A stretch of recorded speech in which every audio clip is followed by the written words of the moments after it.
السلام علیکم، welcome to my channel online قرآن سیکھیں، اور میں ہوں فاطمہ حسین۔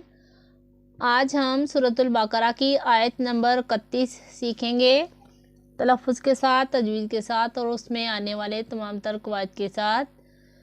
تو شروع کرنے سے پہلے اگر آپ ہمارے چینل پر نئے ہیں تو ہمیں لائک کیجئے، سبسکرائب کیجئے اور بیل کے بٹن کو دبانا نہ بھولیں تاکہ ہماری ہر آنے والی نئی ویڈیو اب تک بآسانی پہنچ سکے۔ اور صدقہ جاریہ کی نیت سے، ثواب کی نیت سے اپنے دوستوں کو بھی شیئر کیا کیجیے تاکہ کسی اور کا بھی بھلا ہو سکے۔ اگر کسی کو تلفظ کے ساتھ نہیں پڑھنا آتا تو وہ بھی سیکھ سکے۔ شروع کرتے ہیں اللہ تعالیٰ کے بابرکت نام سے۔ اعوذ باللہ من الشیطان الرجیم، بسم اللہ الرحمن الرحیم۔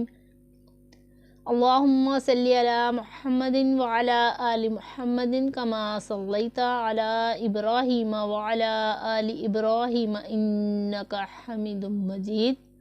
اللہم بارک علی محمد وعلی آل محمد کما بارکت علی ابراہیم وعلی آل ابراہیم انکا حمید مجید۔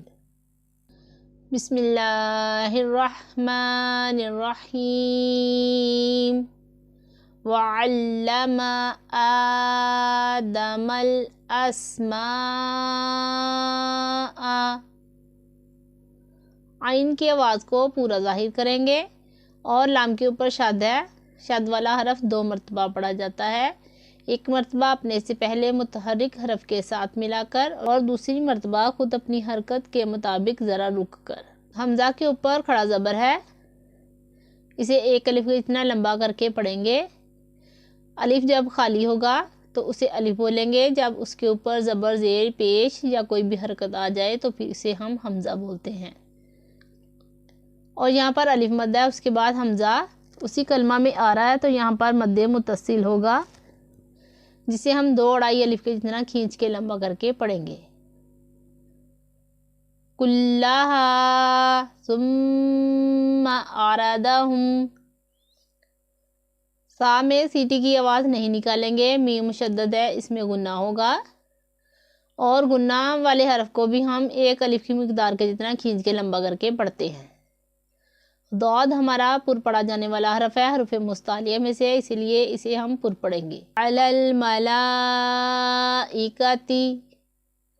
لام کے اوپر کھڑا زبر ہے اور اس کے بعد یہ والا حمزہ اسی کلمہ میں آ رہا ہے تو یہاں پر مد متصل ہوگا، جسے 2 اڑائی الف اتنا کھینچ کے لمبا کر کے پڑھتے ہیں۔ مد متصل کے لیے آپ کو جاننا ضروری ہے کہ حروف مدہ کے بعد یہ والا جو حمزہ ہے اسی کلمہ میں ہو تو مد متصل ہوتا ہے، لیکن یہاں پر کھڑا زبر ہے تو کھڑی حرکات حروف مدہ کے قائم مقام ہوتی ہیں، اس لیے اس کو بھی حروف مدہ کے جتنا ہی درجہ دیا جائے گا۔ لام الف ہے، یہ والا جو چھوٹا سا سمبل ہے وقف کا، یہاں پر ہم نے نہیں ٹھہرنا۔ فقال انبئونی، قاف حروف مستعلیہ میں سے ہے، یہ پر پڑھا جانے والا حرف ہے، اور الف سے پہلے اگر پر پڑھا جانے والا حرف ہو تو الف پر پڑھا جائے گا، اگر الف سے پہلے باریک پڑھا جانے والا حرف ہو تو الف باریک پڑھا جاتا ہے۔ یہاں پر الف ہمارا پر پڑھا جائے گا، اور نون ساکن کے بعد اگر حرف با آ جائے تو اسے میم میں بدل کر اخفا کریں گے، یعنی یہاں پر اقلاب کا قاعدہ ہوگا۔ یہاں پر واو مدہ ہے، اسے 1 الف کے جتنا لمبا کریں گے، اور یہاں پر یا مدہ ہے، اسے بھی 1 الف کے جتنا لمبا کر کے پڑھیں گے۔ بِأَسْمَاءِ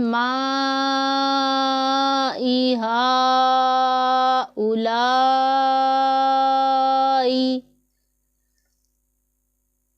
الف مدہ ہے، اس کے بعد یہ والا حمزہ اسی کلمہ میں آ رہا ہے تو یہاں پر مد متصل ہوگا، اور یہاں پر کھڑا زبر ہے، اس کے بعد پھر سے یہ والا حمزہ اسی کلمہ میں آ رہا ہے تو یہاں پر بھی مد متصل ہوگا، جسے ہم 2 اڑائی کے جتنا کھینچ کے لمبا کر کے پڑھیں گے۔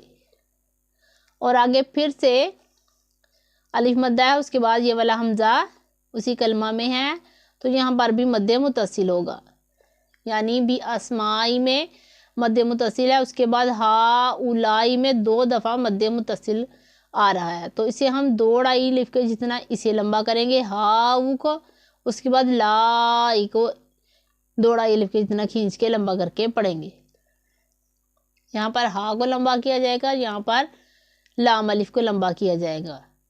ان کنتم صادقین، نون ساکن ہے، اس کے بعد کاف ہے، حروف اخفا میں سے یہاں پر اخفا ہوگا، یعنی نون ساکن اور تنوین کی آواز کو ناک میں چھپا کر اخفا کرتے ہیں، جس کی مقدار 1 الف کے جتنی ہوتی ہے، اور نون ساکن ہے، اس کے بعد پھر سے تا آ رہا ہے حروف اخفا میں سے۔ حروف اخفا 15 ہیں، اگر آپ حروف اخفا 15 یاد کر لیں گے تو آپ کو کوئی بھی مشکل نہیں ہوگی یہ جاننے میں کہ کہاں کہاں پر اخفا ہو رہا ہے، کہاں پہ گنہ ہو رہا ہے۔ صاد پر پڑھا جانے والا حرف ہے حروف مستعلیہ میں سے، اسے پر پڑھیں گے اور اس کے اوپر کھڑا زبر ہے، اسے 1 الف کے جتنا کھینچ کے لمبا کر کے پڑھیں گے۔ اور یہاں پر یا مد ہے، اس کے بعد عارضی سکون ہوگا، یعنی وقف کی وجہ سے حرف کو ساکن کریں گے، اور وقف کی وجہ سے حرف ساکن ہو اور اس سے پہلے رفع مدہ ہو تو وہاں پر مد عارض ہوتا ہے، اس لیے یہاں مد عارض ہو رہا ہے، جسے ہم 2، 4 یا پھر 6 حرکات کے جتنا کھینچ کے لمبا کر کے پڑھیں گے۔ بسم اللہ الرحمن الرحیم۔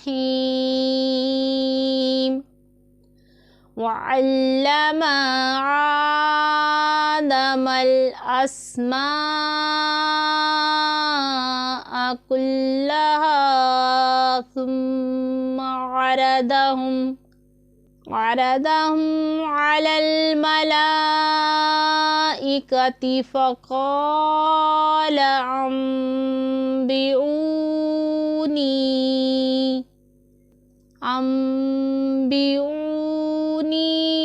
بِأَسْمَاءِ هَؤُلَاءِ إِن كُنتُمْ صادقین۔ صدق اللہ العظیم۔ اب اس کا ترجمہ کرتے ہیں۔ اللہ کے نام سے شروع جو بڑا مہربان نہایت رحم کرنے والا ہے، اور اللہ تعالیٰ نے آدم کو تمام اشیاء کے نام سکھائے، پھر سب اشیاء کو ملائکہ پر پیش کر کے فرمایا سچے ہو تو ان کے نام تو بتاؤ۔ آج کے لیے اتنا ہی۔ ہمیں اپنے نبی پاک صلی اللہ علیہ وسلم کے صدقے 5 وقت کا نمازی بنائے اور قرآن کا قاری بنائے، اور ہمارا خاتمہ ایمان پر کرے۔ اپنی دعا میں یاد رکھیے، اپنا بہت سارا خیال رکھیے۔ اللہ حافظ۔